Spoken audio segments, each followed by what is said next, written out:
Nafikiri kwa nini leo wanawake wengi hawawezi kutii wanaume. Swala la utii sio swala la kitamaduni, sio swala la kacha. Utii ni sheria ambayo Mungu ameweka. Mwanamke atamtii mume wake. Na nikwambie, hajasema atamtii boyfriend, amesema atamtii mume wake. Chunga. Naomba nikwambie jambo moja. Biblia inasema hivi, ulimwengu haututambui kwa sababu haukumtambua yeye. So ukishajiweka mahali kwa mtu ukasema huyu ni mwanaume wangu, huyu nimeshamuona, is the only man in my life, I will hear from him everything, Biblia inasema utamtii. Biblia inasema kila mtu aliyelala na mwanaume ni mwili mmoja naye, so you will obey that man. Sasa inawezekana wewe hujisikii kumtii, ukaamua urebel, usimtii kwa hali ya kawaida. Naomba nikwambie, midhali ushajiweka chini ya hema yake, akalala na wewe mpaka ukabeba mtoto let's say, au ukalala naye tu kiolela, naomba nikwambie, kama ulimtii akakupeleka kwenye kitanda, uwe na uhakika kama nafsi yake na chochote kingine, your soul will obey. Kwa hiyo energy is transfer. Kama nafsi yake ina maisha magumu, so ule ugumu wa maisha, wewe ulikuwa kepesi, ulikuwa na fly mwenyewe vizuri, but the minute ulipokutana na yule mwanaume, kama ambavyo physically kwenye mbegu yake utatii, tumbo lako litaanza kuongezeka. You are responding what he commanded. Yote ile unayofanya ya mood swing ukiwa una mimba, kula udongo, kuna mtu unamtii. He has commanded you.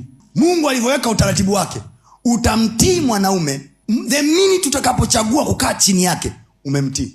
Sasa haya ni yale yanayoonekana. Vipi hayo mengine unayotii yasiyoonekana? You are doing very well in your life until when you met a certain guy. Biblia inasema mwanaume atakayemwamini mke wake, moyo wake ukimwamini, hakosi kupata mapato. Kuna mahali hukumsikiliza mke wako, hukumwamini, ndio wana umekosa ile hela. And you are going down financially because you didn't listen to your wife. Your wife said no to this business. You kept on moving. Mimi najua. Kaka, Mungu alijua kabisa si vema ukae peke yako. Ulipoingiza mwanamke ndani, tafsiri nyepesi ni hii, ili akusaidie, mpange naye sawa. Unapoenda kuwekeza pale ajue, uuliza mara mbili.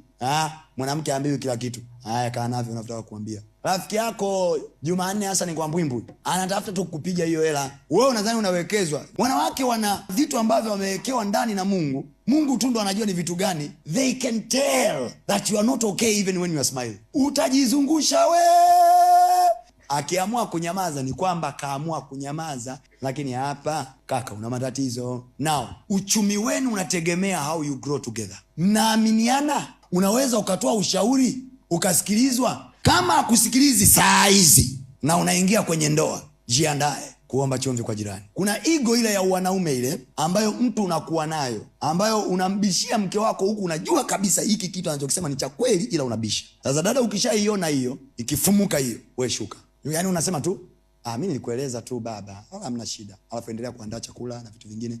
Huwa wanaume wana tabia ya kujua wakiwa wamekosea. Kosa unalokoseaga wewe mpaka unapigwa makofi kwa sababu unamgeuza mume wako mtoto wako. Unalazimishia vitu. Kasa kwambia nimekuelewa, unaendelea.